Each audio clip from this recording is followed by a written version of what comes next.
ராத்திரி பூராவுமா வேலை இருந்தது? அதெல்லாம் இல்லம்மா, வேலை முடிஞ்சு வரும்பொழுது சீனை தொண்டரெல்லாம் சேர்ந்து புதுசா ரோடு போடுறாங்க. நாமும் கொஞ்சம் பொதுப்பணி செய்வோமே அப்படின்னு கலந்துக்கிட்டேன். நல்லா இருக்கு.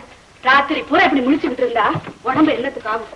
நல்ல காரியத்துக்கா பாடுபட்டா உடம்பும் கெட்டு போக நல்லா தான் இருக்கும். என்ன இந்த சீரணிக்காரங்களுக்கு ரோடு போட ராத்திரில தான் நேரம் கிடைச்சதா?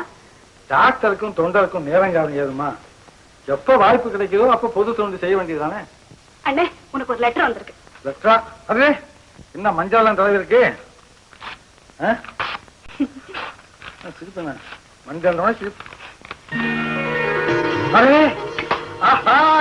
என் தங்கச்சியே பொண்ணு பார்க்க வராங்க. கல்யாணம் இருக்கட்டும், முதல்ல உனக்கு தான் கல்யாணம் பண்ணும். எனக்கு கல்யாணமா? இந்த பார், உனக்கு ஒரு கல்யாணம் ஆகி நீ ஒரு குழந்தைய பெற்று அவன் நெஞ்சில போட்டு அப்படி தட்டி தாளாட்டு பாடின பிறகுதான் எனக்கு கல்யாணம். இந்தா போய் அலங்காரம் பண்ணிக்க. 10 மணிக்கு வர்றாங்களா? இப்ப ஆரம்பிச்சாதான் 10 மணிக்கு முடியும். 9 ஆச்சு.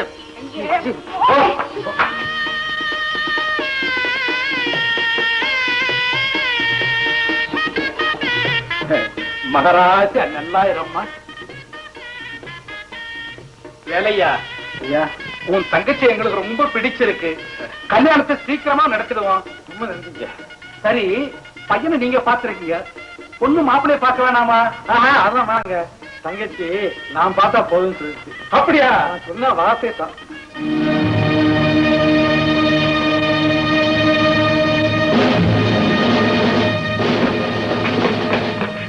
நீதானே வேலையா? ஆமா.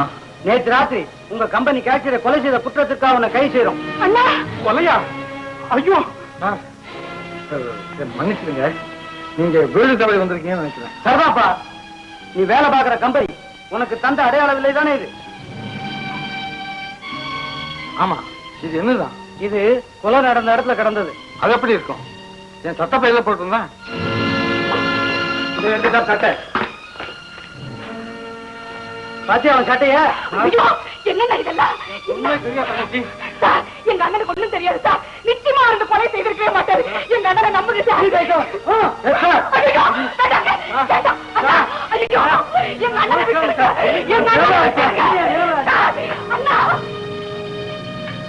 சட்டையில ரத்தக்கரை படிஞ்சிருக்கு. நிரபராதியம். நிரபராதி.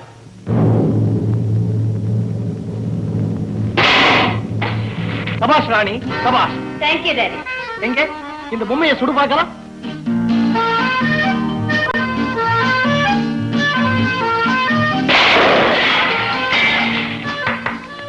சபாஷ். கணக்கப்பிள்ளை ஐயா, என் பொண்ணு என்னமா குறிதவராம அந்த பொம்மையை சுட்டுது பாத்தியா ஐயா? இப்ப பொம்மையத்தான் சுடுது. ஆனா ஒரு நாளைக்கு உங்க நெஞ்சையே சுட்டுவிட கூடாது எஜமா. யோ சும்மாரி. Very sorry daddy. என்னம்மா? இல்லப்பா, கண்ணாடியை சேர்த்து உடைச்சிட்டேன். That's all right. ராணி, உனக்கு ஒரு ஹாப்பி நியூஸ். என்னப்பா? சீக்கிரமா உனக்கு கல்யாணம் நடக்க போதுமா? போங்கப்பா, நான் தான் கல்யாணமே வேண்டாம்னு சொல்லிட்டு இருக்கேன்.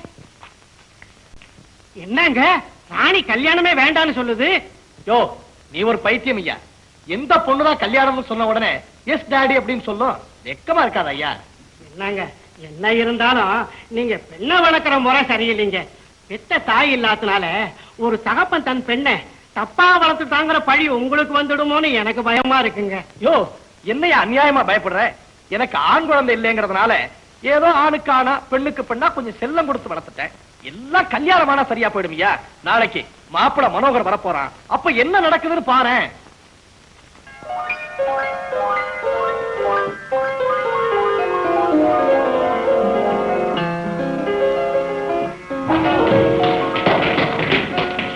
Good morning.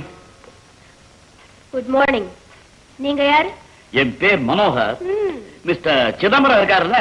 ஓ, நீங்க அவரை பார்க்க வந்தீங்களா? நோ நோ, அவர் பொண்ணை பார்க்க வந்தேன். எதுக்கு? உனக்கு தெரியாதா? கல்யாணத்துக்காகத்தான். ஐ சி. கல்யாணத்துக்கா? நான் தான் அந்த பொண்ணு. அப்படியா? Good, very good. ஆமா, நீங்க என்ன படிச்சிருக்கீங்க? லண்டன்ல படிப்பை முடிச்சுட்டு இப்பதான் திரும்பி இருக்கிறேன். ஓஹோ, லண்டன் ரிட்டர்ன்டா. பாட தெரியுமா? பாடணுமா? நான் களைப்பா இருக்கிற நேரத்துல பாடி உற்சாகப்படுத்தணுங்கிறதுக்காக கேட்டேன். ஓ, அதுக்கு ரேடியோ இருக்குது. ஆல் ரைட், அட்ஜஸ்ட் பண்ணிக்குவோம். சமைக்க தெரியுமா? லண்டன்ல எனக்கு இதெல்லாம் கத்து கொடுக்கல. சரி போகட்டும். என்ன உங்களுக்கு பிடிச்சிருக்கா? ரொம்ப பிடிச்சிருக்குது. ஆனா எனக்கு உங்களை பிடிக்கலையே. வாட்?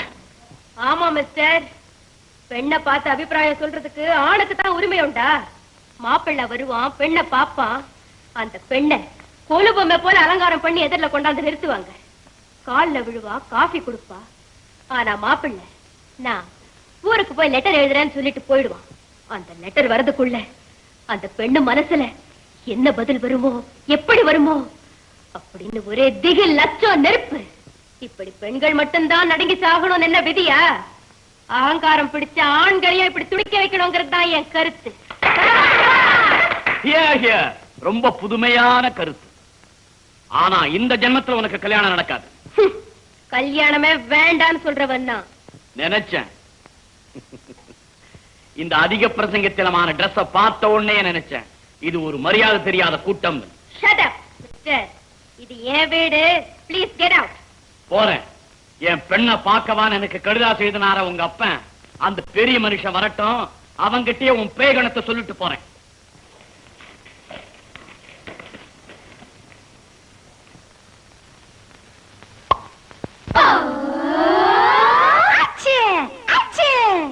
என்ன பார்த்த மடி மாமா, எனக்கு ஒரு மாலை இடலாமா? உள்ளதை சொல்லுங்கடி பாமா, பிரேமா ஹேமா.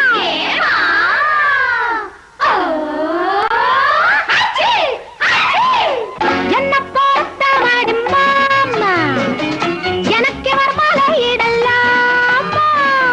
உள்ளதை சொல்லுங்கடி பாமா.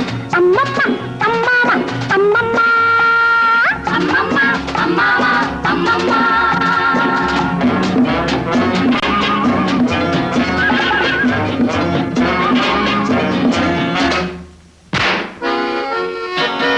பட்டமும் சட்டமும் கண்டது லண்டன் படிப்பு, பெண்ணையும் கண்ணையும் கண்டதும் ரத்த கோதிப்பு, மன்னவன் சிந்திடும் புன்னகை கள்ளச்சீரிப்போ, இந்திரன் சந்திரன் மன்மதன் என்னும் நினைப்போ.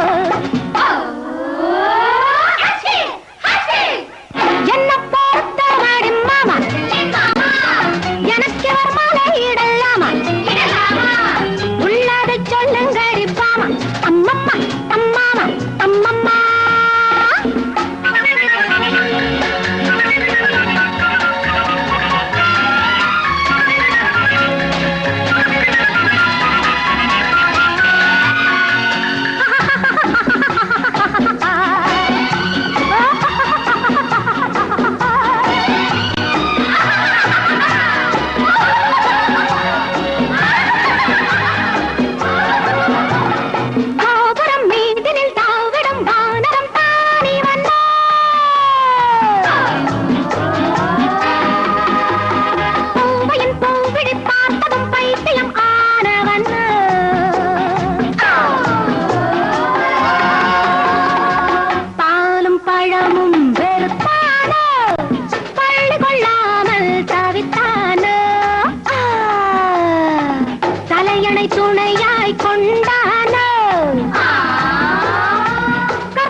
பத்தினி பெற்றது புத்திசாலிதான், சித்திரை வெயிலில் முத்திய பித்து பீடித்தான், எப்பவும் இப்படி 30 பல்லை ஈடித்தான், இத்தனை வித்தைகள் கத்தவன் அத்தை மகன்தான்.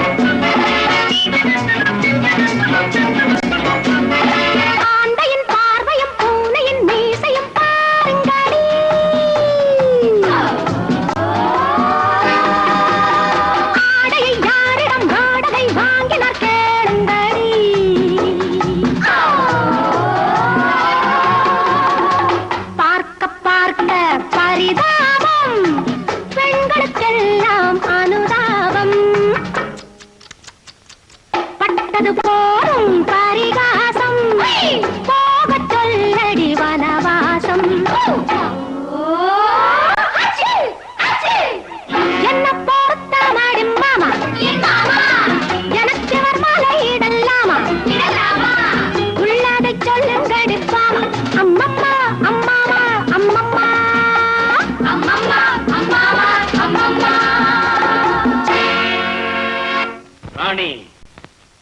அவமானத்தை நான் மறக்கவே மாட்டேன். மறுபடியும் உன்னை எப்படி சந்திக்கணுமோ, எங்க சந்திக்கணுமோ அங்க சந்திக்கிறேன். தேங்க்யூ.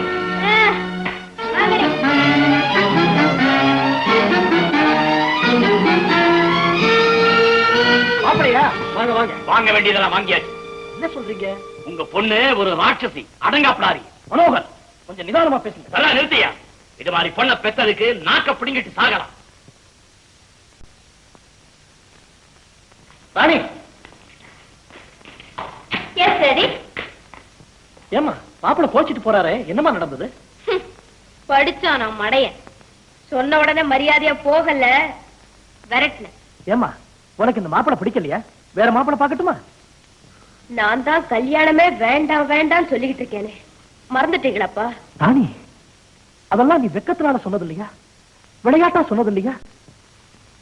இல்லப்பா, உண்மை. இதை நான் எப்பவோ செய்த முடிவு. வாழ்க்கைக்கு தேவையான எல்லா வசதிகளுமே எனக்கு இருக்கு.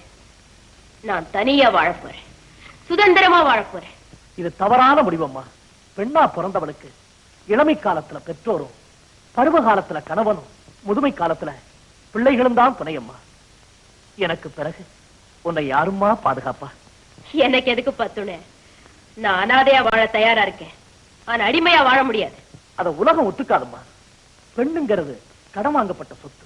அதை உரிய காலத்துல உரியவங்கிட்ட ஒப்படைக்க வேண்டியது பெத்தவனுடைய கடமம்மா.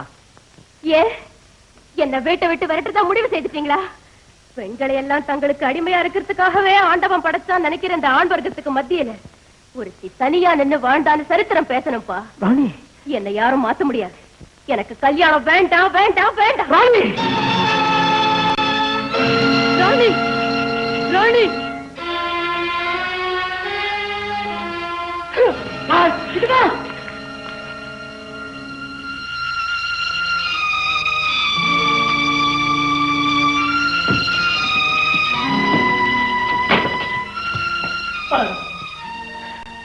நான் பெரிய தப்பு பண்ணிட்டேன். தாயில்லா பொன்னாச்சேன்னு செல்லம் கொடுத்து வளர்த்தேன். அது இப்படி விபரீதத்துல முடிஞ்சு போச்சு. என்ன மன்னிச்சிரு மரகதம், என்ன மன்னிச்சிரு, என்ன மன்னிச்சிரு மரகதம். என்னமா உங்க உப்பத்தின்னு வாழ்றவனா உங்க மகளுடைய எதிர்காலத்தை கருதி ஒரு யோசனை சொல்லட்டுங்களா? சொல்லுங்க மேனேஜர். சார்,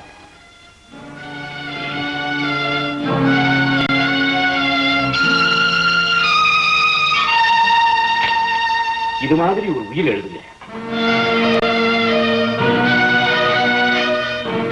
இப்படி ஒரு நிபந்தனையா? ஆமா சார், இதை தவிர வேற வழியே இல்லை. கணக்கு பிள்ளை ஐயா, உடனே வக்கீல வர சொல்லுங்க. ஆகட்டுங்க. மேனேஜர், நெஞ்சு வலி அதிகமா இருக்கு, டாக்டருக்கு போன் பண்ணுங்க.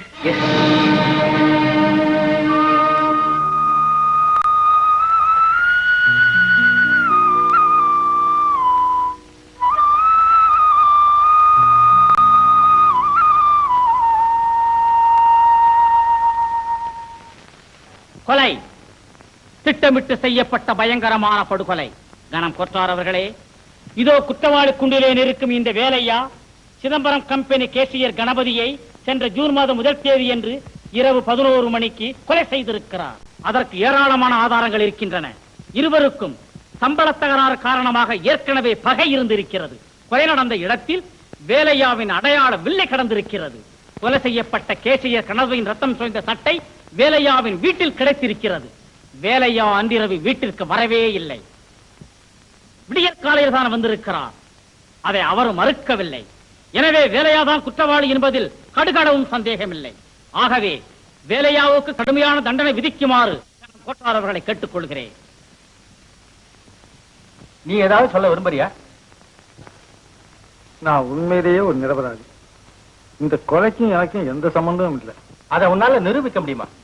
கொலை நடந்த அன்னைக்கு சாயந்தரம் என் வேலை முடிஞ்சு சம்பளம் வாங்கறதுக்காக நான் ஆபீஸ்க்கு போனேன். அப்போ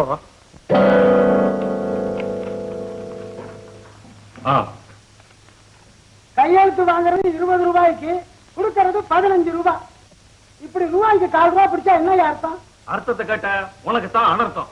மேனேஜர் ஐயா உள்ள இருக்காரு, அவர் காதுல விழுந்துருச்சுன்னா உன் சீட்டை கழிச்சிருவாரு. ஜாக்கிரதை.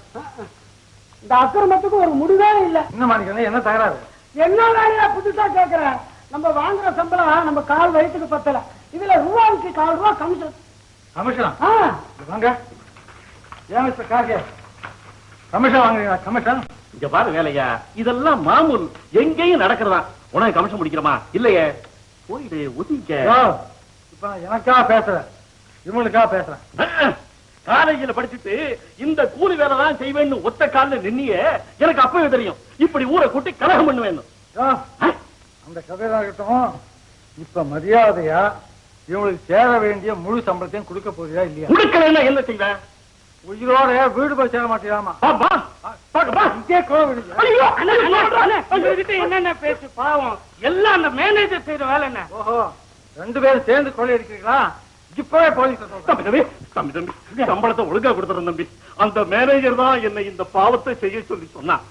தம்பி சத்தியமா சொல்றேன், ஒரு பைசா கூட நான் எடுத்துக்கிறது இல்ல தம்பி. தம்பி இத்தனை நாள் இப்ப ஏமாத்தி எடுத்த பணத்தை எல்லாம் உங்க மேனேஜர் தான் எடுத்துக்கிட்டாரு அப்படின்னு போலீஸ சொல்லுகிறா? சொல்றேன் தம்பி. நாளைக்கே என் கூட வந்து சொல்லணும். சொல்றேன், நிச்சயமா சொல்றேன். சரி, எல்லாருக்கும் ஒழுங்கா சம்பளம் இந்த உனக்கு 5 ரூபா, உனக்கு 5 ரூபா, இந்த பேசி 20 ரூபா. இந்த தகராறுக்கு அப்புறம் நான் என் வீட்டுக்கு நடந்தே போனேன். படியில ஒரு இடத்துல கூட்டமா இருந்தாங்க, என்னன்னு பார்க்க போனேன். அப்படியே எல்லாரும் உட்காருங்க, உட்காருங்க. தோழர்களே, இப்போது கிட்டத்தட்ட மணி 11 ஆகிறது. இந்த இரவு நேரத்திலும் சீரணிப்படையினர் செய்ய காத்திருக்கும் இந்த தொண்டு மனிதாபிமானத்திற்கு, சுயநலமற்ற சேவைக்கு ஒரு அடையாளமாகும்.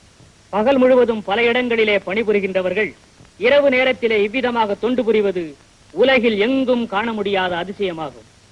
இன்று சீரணிப்படையினர் புதிதாக ரோடு போடும் பணியிலே ஈடுபடுகிறார்கள். ஆகவே இப்போது வேலையை துவக்கி வைக்கிறேன். கொஞ்சம் இருங்க, 11 என்ன 2 நிமிஷம் இருக்கு. இல்லைங்க, மணி 11 ஆச்சு, வேலையை ஆரம்பிக்கலாம்.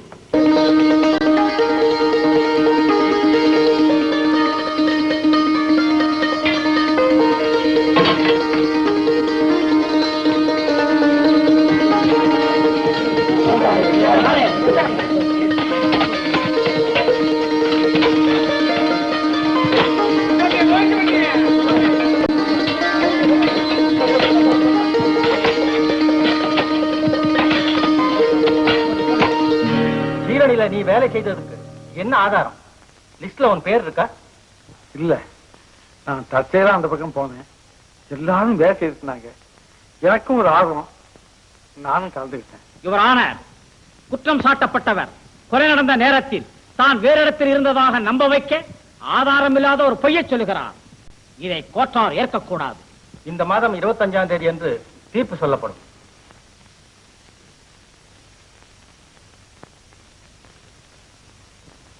பொழுது விடுச்சது, கையில எடுத்தாச்சா பேப்பரை? வேற ரெடி செய்ய சொல்ற, இன்னைக்குதான் கோர்ட் லீவ் ஆச்சே. இருந்துதான் என்ன மிச்சம்? உங்களை பொறுத்த வரைக்கும் கோர்ட்டு வீடு ஒண்ணுதான். ஒரே ஒரு வித்தியாசம், அங்க நான் கேள்வி கேட்டுக்கிட்டு இருக்கேன், இங்க நீ கேள்வி கேட்டுக்கிட்டு இருக்க, அவ்வளவுதான். ஆமா, அதுல ஒண்ணும் குறைச்சல் இல்ல. என்னடா, நம்ம பொண்ணுக்கு வயசு ஏறிக்கிட்டே போகுது, சீக்கிரமா ஒரு மாப்பிள்ளை பாப்போம், சட்டுப்புட்டுன்னு கல்யாணத்தை முடிப்போம்னு கொஞ்சமாவது உங்களுக்கு சூடு சொரணை இருக்கா? மாப்பிள்ளையா? ஓம் பொண்ணுக்கா கிடைப்பானா? தென்மொழி, அம்மா தென்மொழி, பாத்தியாடி உன் பொண்ணு தேன்மொழி. அவ ஊமைங்கிறத அடிக்கடி நீ மறந்துடுற. இவளை கட்டிக்கிறதுக்கு எவன் வருவான்? வாய் மூடுங்க. வாய் தானடி என் தொழிலுக்கு அவச்சு, அதை கூட சொல்றீங்க. நம்ம பொண்ணு நாமளே கேவலப்படுத்துறதா? கூட 4 காசு விட்டு எவனா வந்துட்டு போறான் என் பொண்ணுக்கு? அந்த 4 காசு கொடுக்கிற கட்டிக்காரனத்தானடி நான் தேடிக்கிட்டு இருக்கேன். ஆமா, உங்க கட்டிக்காரன் எவன் வெளியில இருக்கான், உங்களை வக்கீலா வச்சுக்கிட்ட அத்தனை பேரும் உள்ள இருக்காங்க. கட்சிக்காரனா இருக்கானா? கட்சிக்காரனோ கடன்காரனோ போய் தான் பாரு. இல்லையே, மூஞ்சி கரையா இருக்க. நமக்கு கடன் கொடுத்தோம் மூஞ்சி கலையா இருக்க முடியாது. இது ஏதோ ஒரு கேஸ், வேற ஒண்ணும் இல்ல. போங்க போங்க போங்க, எல்லாம் உள்ள போங்க. இந்த பாருங்க, இழிச்ச வாய்த்தனமா வந்த கேஸ விட்டுறாதீங்க. கல்யாணத்துக்கு பொண்ணு இருக்கா, முன்னாடியே ஃபீஸ் வாங்கிக்கோங்க. எனக்கு தெரியும், போய் யாரது? கமிங், உள்ள வாங்க. ஆண்டவனே, வர்றது ஒரு கொலை கேஸா இருக்கா? ஐயப்பா, வாங்க வாங்க வாங்க, உட்காருங்க உட்காருங்க. நீங்க தான்? ஆமாமா, நான் தான் point Paramasivam, leading lawyer. Parvatha, ஒரு கப் காபி கொண்டா. சார், நான் உங்களை பத்தி நிறைய கேள்விப்பட்டிருக்கேன் சார். இருக்கும் இருக்கும், பல பூட்டுக்களை நானே உடைச்சிருக்கேனே. பூட்டை உடைப்பீங்களா? நோ, சட்டப்படி வாதாடி ஜெயில் பூட்டுக்களை உடைச்சி பல பேரை விடுதலை பண்ணிருக்கேன். மொத்தத்துல நல்லா பூட்டை உடைப்பீங்க. என்னது? நோ நோ, ஜட்ஜ அடிச்சு பேசுற ஒரே லாயர் நான் தான். ஓ, ஜட்ஜியே அடிச்சு பேசுவீங்களா? அதான் ஊர்ல எல்லாரும் பேசிக்கிறாங்க. என்ன பேசிக்கிறாங்க? உங்க கேள்வி வரதுனால ஜட்ஜெல்லாம் அப்படியே பயந்து நடுங்குறாங்களா மிஸ்? என்ன பாக்குறீங்க? ஏன் டாக்டர் அது பியூட்டிஃபுல். உங்க வீட்டுல எல்லாமே ரொம்ப கலையழகோட இருக்கு சார். இருக்கணும் இருக்கணும்.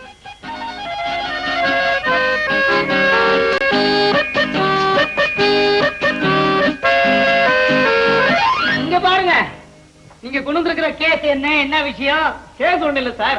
நானும் ஒரு வக்கீல். இப்பதான் சார் பிஏபிஎல் பாஸ் பண்ணிருக்கேன். என் தொழிலுக்கே போட்டியா? உங்ககிட்ட தொழில் கத்துக்க வந்திருக்கேன் சார். அடப்பாவி. ஒண்ணு இல்ல, நீங்க எதுக்கு இந்த தொழிலுக்கு வந்தீங்கன்னு கேட்க வந்த, வேற ஒண்ணும் இல்ல. அதுல பாருங்க சார், நாம செய்யற தொழில நமக்கு ஒரு ஆபத்து இருக்க கூடாது. இப்போ எலக்ட்ரீஷியனா போனோம், தவறு செஞ்சோம், நமக்கே ஷாக் அடிச்சிடும். அட கார் டிரைவரா போனோம், தவறு செஞ்சோம், ஆக்சிடென்ட்ல நாமே செத்து போடுவோம். வக்கீலா போனோம், தவறு செஞ்சோம், நம்ம கட்சிக்காரன் ஜெயிலுக்கு போவா, நாம ஜாலியா ஃபீஸ் வாங்கிட்டு இருக்கலாம்.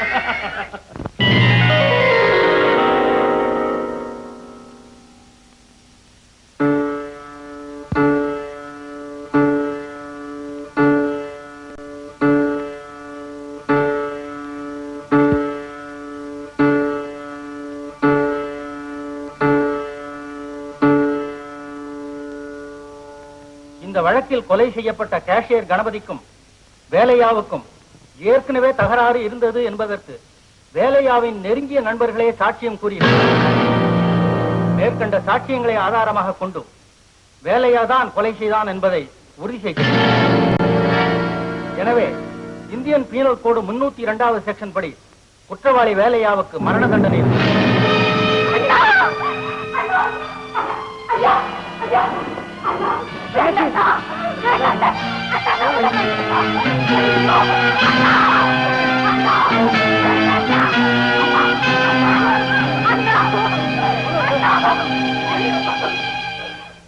எத்தனை நாளைக்கு தான் இப்படி ஊருக்கு வெளியே ரகசிய வாழ்க்கை நடத்த முடியும்? அதாவது நமக்கு முறைப்படி கல்யாணம் நடக்கணும், அவ்வளவுதானே? ஆமாத்தான். கவலைப்படாத பார்வதி, இன்னைக்கு எனக்கு நிறைய பணம் கிடைக்க போகுது. நாளைக்கே நம்ம கல்யாணத்தை சும்மா ஜாம் ஜாம் நடத்திடலாம். பணமா? ஏதா? அது நம்ம மேனேஜருக்கு நான் ஒரு பெரிய உதவி செஞ்சிருக்கேன். அதுக்காக அவர் எனக்கு நிறைய பணம் கொடுக்க போறாரு. அத்தா, பணம் கிடைச்சாலும் கிடைக்காட்டாலும் ஒரு மஞ்ச கயிறாவது வாங்கிட்டு வந்துருங்க. மஞ்ச கயிறு என்ன பார்வதி, தங்க கயிறோட திரும்பி வர சந்தோஷமா. என்னது, எங்க வந்தையா? என்னையா இப்படி கேட்கிற? ஏன் வெளிப்படையா சொல்லணுமா? கேஷியரை கொலை பண்ணதுக்கு பணம் வாங்க வந்த. அடப்பாவி, நீயா கொன்ன? நீதான் ஒரு அடி அடிச்சுட்டு வில விலத்து போயிட்டிய. நான் இல்ல கொன்ன. நான் கொன்னதுக்கு உனக்கு சம்பளம் வேணுமோ? அன்னைக்கு நடந்ததை எல்லாம் மறந்துட்டியா? கொஞ்சம் நினைச்சு பாரு. நான் சொன்னபடி கேஷியரை கூட்டிட்டு வந்த. என்ன அழகாச்சா, மேனேஜர் கூட்டிட்டு வர சொன்னாரு, சொல்லிட்டு எங்க அடிச்சுட்டு போற? இங்கதான் இருக்கிறேன்னு சொன்னாரு. உங்ககிட்ட ஏதோ முக்கியமான ரகசியம் பேசணுமா? என்கிட்டயா? ஆமா. இங்க வராரா பாருங்க. எங்க காணுவேன்?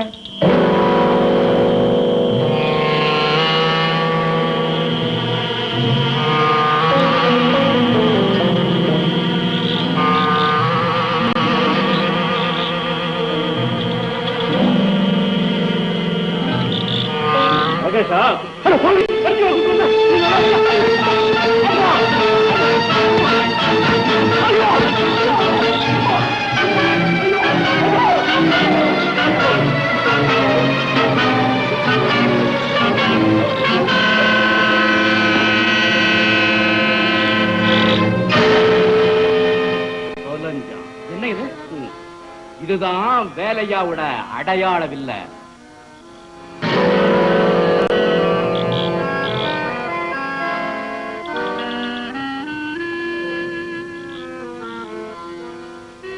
தொடர்ச்சி இவன் அடிக்கத்தான் பயந்த.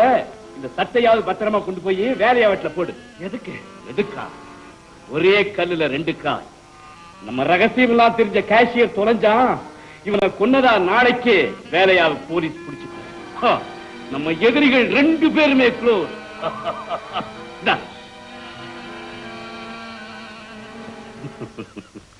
ஏண்டா, நான் செஞ்ச கொலைக்கு உனக்கு பணமா? இந்தாயா, இந்த கதையெல்லாம் இங்க வேண்டாம்.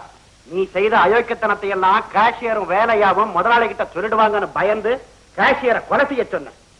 அந்த பழிய வேலையா மேல போட்டோம். அவனும் தூக்கில தொங்க போறான். இது எல்லாத்துக்கும் நான் உடந்தையா இருந்தேன். இதோ பாரு, மரியாதையா பேசின பணத்தை கொடுத்துரு. இல்ல இல்லன்னா என்னடா செய்வ? என்ன செய்வேனா? செய்யறதை போடா. நீ கொலை பண்ண விஷயத்தை போலீஸ்ல போய் சொல்லிடுவேன். நில்றா. டேய், போலீஸ் ஸ்டேஷன் போனா என்ன ஆகும் தெரியுமா? என்ன ஆகும்? கொலை செஞ்சவனுக்கு என்ன தண்டனையோ அதே தண்டனை தான் கொலைக்கு உடந்தையா இருந்தவனுக்கும். போலீஸ் ஸ்டேஷன் போய் சொல்றியா? போறியாடா? இருக்கு போல உட்கார்ற. சந்தோஷமா கேட்டு வாங்கிட்டு போவானா? உட்காரு. தாக சாதி பண்ணி ரொம்ப நாளாச்சுல, இரு உனக்கு ஏராளமா தாராளமா கொண்டு வரேன்.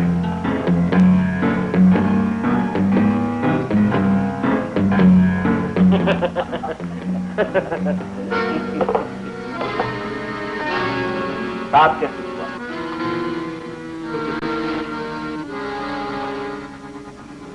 என்ன இது ஏதோ ஒரு மாதிரியா இருக்கு? சீதாருக்கு அப்படிதான்டா இருக்கும். இல்ல, நீ என்ன கொல்ல சூழ்ச்சி பண்ற. எனக்கு பயமா இருக்கு. நான் சாப்பிட மாட்டேன். நான் சாப்பிட மாட்டேன். ஆமாடா, இது அக்கினி திராவகம்.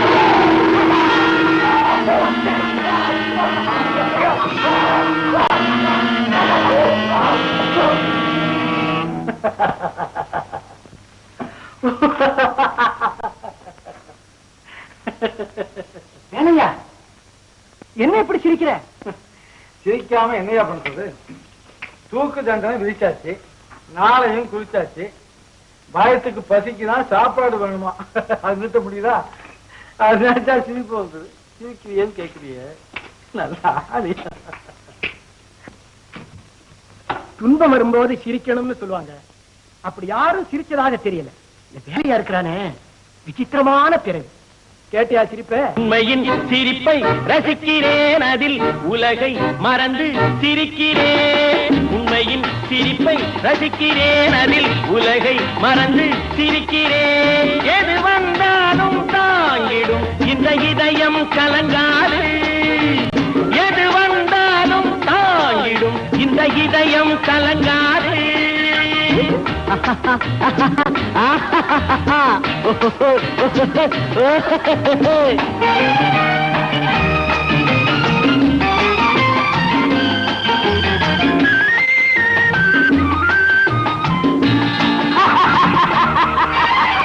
சிரிப்பவரெல்லாம் மகிழ்ச்சியினாலே சிரிப்பதும் கிடையாது. சிரிப்பவரெல்லாம் மகிழ்ச்சியினாலே சிரிப்பதும் கிடையாது. பிறரை கெடுப்பவரெல்லாம் நிரந்தரமாக வாழ்வதும் கிடையாது. பிறரை கெடுப்பவரெல்லாம் நிரந்தரமாக வாழ்வதும் கிடையாது. சொல்லும் செயலும் ஒன்றாயிருந்தால் உலகம் பழிக்காது. சொல்லும் செயலும் ஒன்றாயிருந்தால் உலகம் பழிக்காது. பெரும் கொல்லையில் சிரிக்கும் தைரியம் இருந்தால் துன்பங்கள் நெருங்காது. உண்மையின் சிரிப்பை ரசிக்கிறேன், அதில் உலகை மறந்து சிரிக்கிறேன். எது வந்தாலும் தாங்கிடும் இந்த இதயம் கலங்காது.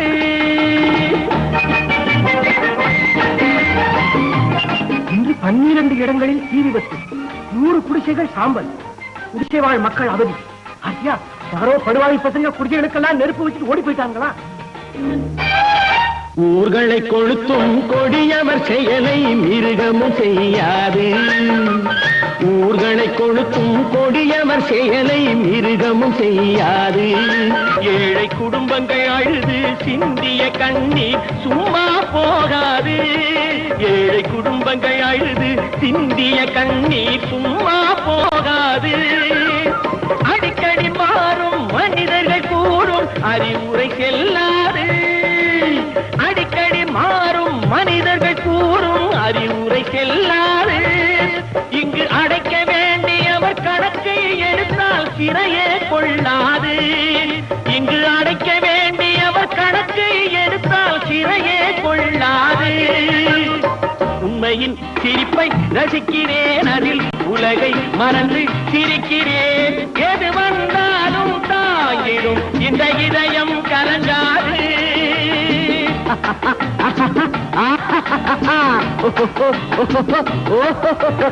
எது வந்தாலும் தாங்கிடும் இந்த இதயம் கலங்காது. ஹலோ, வக்கீல் பரமசிவமா? நான் தான் பரமசிவம் பேசுறேன். யாரது? நான் தான் மேனேஜர் மணி பேசுறேன். அடே மேனேஜர் சாரா? நமஸ்காரம் சார். வக்கீல் சார், முதலாளி சிதம்பரம்ல எழுதி வச்சுட்டு போனாரு உயிலு, அதை எடுத்துட்டு வந்து அவர் மக கிட்ட படிச்சு காமிச்சிருங்க. பேஷா, இப்ப உயில கொண்டு வந்து படிச்சு காமிச்சிடுறேன். உயிலா? எதுக்கு சார் உயில்? எங்க அப்பாவுக்கு நான் ஒரே பொண்ணு, சொத்துல எனக்கு தானே சேரணும். பதறாம கேளுமா, இந்த உயிலுடைய விவரத்தை சுருக்கமா சொல்றேன். இன்னில இருந்து 1 மாசத்துக்குள்ள நீ கல்யாணம் செய்துக்கணும். முடியாது சார், நிச்சயமா முடியாது. பூரா கேளுங்கம்மா. அப்படி நீங்க கல்யாணம் செய்துக்கலன்னா இந்த சொத்துல ஒரு நயா பைசா கூட உங்களுக்கு சேரக்கூடாதுன்னு உங்க அப்பா உயிர் எழுதி வச்சிருக்காரு. ஆமாமா, கல்யாணம் செய்துகிட்டா உனக்கும் உன் கணவனுக்கும் சொத்துல சம பங்கு உண்டு.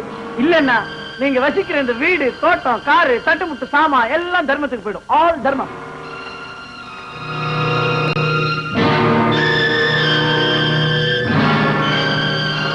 அநியாயம். உலகத்துல எங்கேயுமே நடக்காத அக்கிரமம்.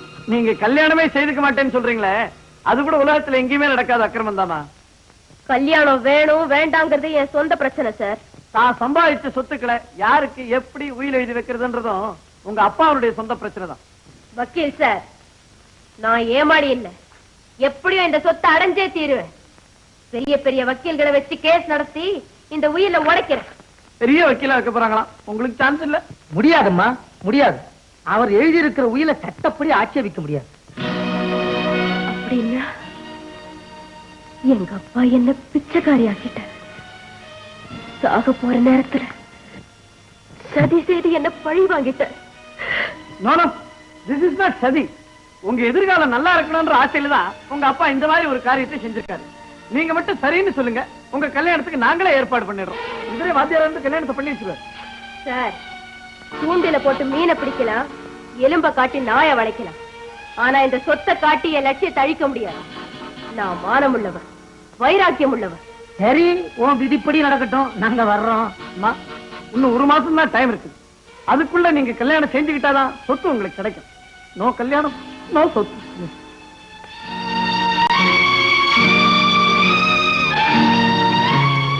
அம்மா, நம்ம வேலைக்காரங்களுக்கு போற மாசம் சம்பளம் கொடுக்கல, அதனால வேலையை விட்டு நின்னுக்கிறேன்னு சொல்றாங்க.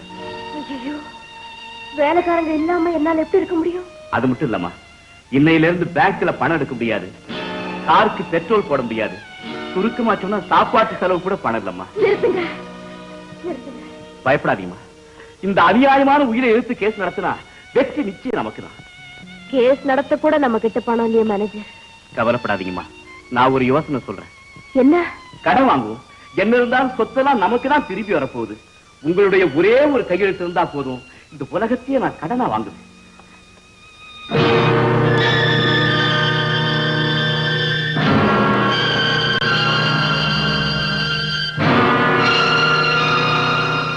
போதுமா? போதும். இல்ல இல்ல, அடிக்கடி என்னால கையெழுத்து போட்டுக்கிட்டு இருக்க முடியாது. ஒரே அடியா வாங்கிக்கோங்க.